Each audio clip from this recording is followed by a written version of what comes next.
Ingat typhoon itu, angin-angin tornado, pasti di tempat yang ada orang. Mereka nggak cari lahan yang kosong, tidak. Nah, yang terakhir dari ini semua, saudara lihat Wahyu 12 ayat 12. Perhatikan ayat itu. Siapa sutradara dan aktor kerusakan, kerusuhan, kehancuran dunia ini? Menurut Wahyu 12 ayat 12. Dituliskan di situ, celakalah kamu. Siapa dengan siapa? Cepat baca. Siapa dengan siapa? Bumi dan laut celaka. Mengapa bumi dan laut celaka? Saudara baca baik-baik. Karena apa? Iblis telah turun. Nah, dengan begitu spesifik firman itu memberitahukan, iblis tidak turun ke planet yang gak ada penduduknya. Maka itu kita gak pernah dengar ada gempa bumi di Venus, di Mars, di Jupiter. Kita gak pernah dengar banjir, kita gak pernah dengar tornado, kita gak dengar apa-apa. Padahal begitu banyak alat-alat pendeteksi di semua planet itu. Mengapa hanya bumi? Sebab ini ayatnya. Mereka, setan-setan itu tidak mengincar tempat-tempat yang kosong, tetapi mereka hanya memilih bumi dan laut. Lalu mereka tidak sekedar turun, saudara, tapi turun dengan bagaimana? Geramnya yang dahsyat. Ya, bawa bahasa Inggris saya ingin tahu. Dipakai kalimat apa? Geram yang dahsyat itu. Cepat yang bawa bahasa Inggris bacakan. Great wrath. Lebih ngeri lagi, bukan anger, tapi kemarahan yang besar. NIV, fury, dengan bawa api yang mengerikan sekali. Ada terjemahan lain? Nah, saudara, apakah setelah kita mengetahui Wahyu 12 ayat 12, gereja tetap menuduh Tuhan kita sekejam? Tidak, tidak. Mereka turun ke bumi dan ke laut dengan geram yang dahsyat. Lalu perhatikan reason mereka. Kalimat terakhir.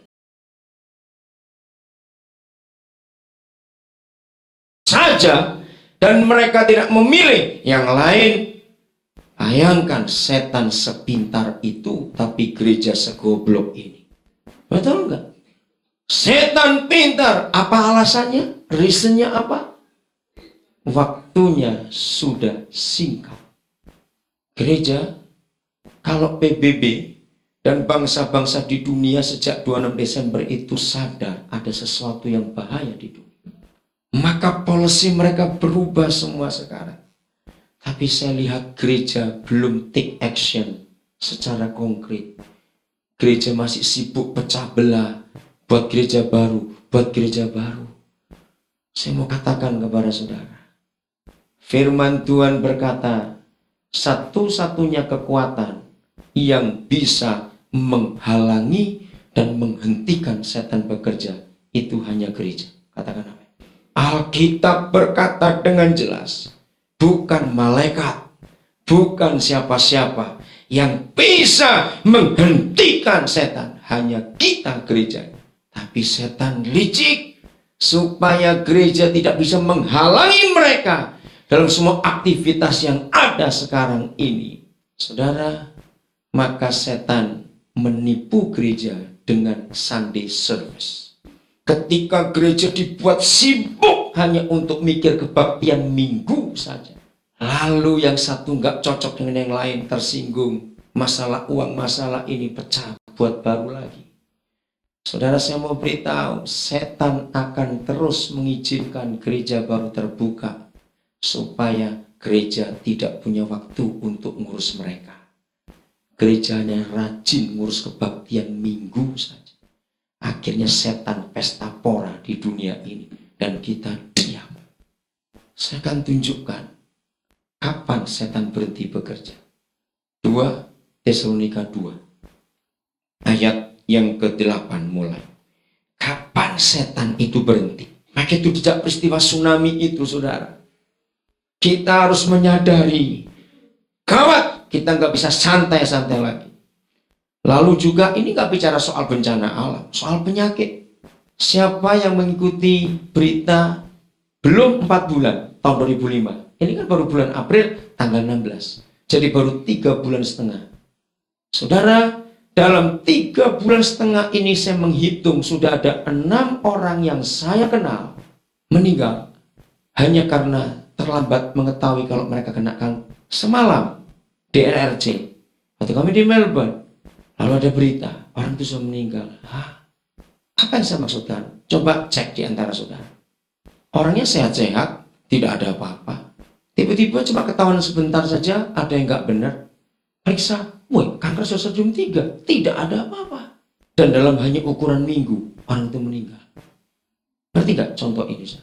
Hanya 3 bulan setengah, itu 6 orang. Satu lagi di RRC, orang dari Pekalongan, masih muda. Dia cuma sariawan. Tapi 2 bulan kok nggak sembuh-sembuh sariawan, ganti-ganti. Yang terakhir kegigit tempat sariawan itu, dalam waktu yang hari, itu ada bukan minggu. Ada benjolan. Saudara dibawa, periksa. Cancer stadium 3. Cuma sariawan saja. Nah sekarang dia sudah ditunggui keluarganya semua. Dokter nggak bisa buat apa-apa. Karena kanker yang menyebar sampai ke belakang hidung, sampai ke mata, sampai kemana-mana.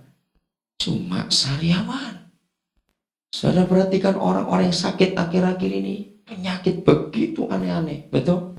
Nah ini semua pekerjaan si setan itu. Yang turun ke bumi dan ke laut. Kemarin malam kami dengar cerita. Begitu banyaknya orang sekarang ini yang punya sakit punggung. Karena ada hal yang aneh. Kalau kita lihat ruas demi ruas punggung kita. Itu kan antar ruas ada bantalan bukan? Itu keadilan Tuhan. Disebut disk dalam bahasa Inggris. Nah karena makanan-makanan gak sehat. Ada banyak orang-orang yang belum umur. Yang seharusnya masih tahan disknya itu.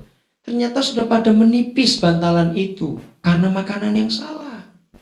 Sekarang anak-anak muda, anak kecil bisa sakit punggung. Itu penyakitnya orang tua zaman dulu. Ternyata karena makanan yang salah. Setan merusak di mana-mana sekarang ini. Setan telah turun ke bumi dan ke laut. Ingat itu. Sekarang ini poison di laut luar biasa. Yang tadinya makanan ikan itu atau tumbuhan laut itu nggak ada masalah. Sekarang bermasalah begitu banyak. Ada apa dengan bumi ini? Mengerti sekarang? Karena mereka sudah turun. Bukan akan, sudah. Maka itu dunia dikacau seperti ini. Maka itu sekarang orang pada takut soal kesehatan. Semua yang dimakan sekarang yang organik, mahalnya luar biasa. Serba salah. Health food sekarang larisnya luar biasa. Mati juga. Minuman ini jangan sembarang minum. Minum pakai ozon, pakai O2, pakai O4, O6, saya nggak tahu lah apa saja. Mati juga. Betul? Orang takutnya sekarang ini. Food supplement luar biasa larisnya. Kenapa kita nggak berpikir tentang Wahyu 12 ayat 12? Pas setan sedang marah seperti itu. Great wrath. Ngeri sekali. Fury. Saudara, lalu gereja satu-satunya diharapkan Tuhan dan diharapkan seluruh dunia.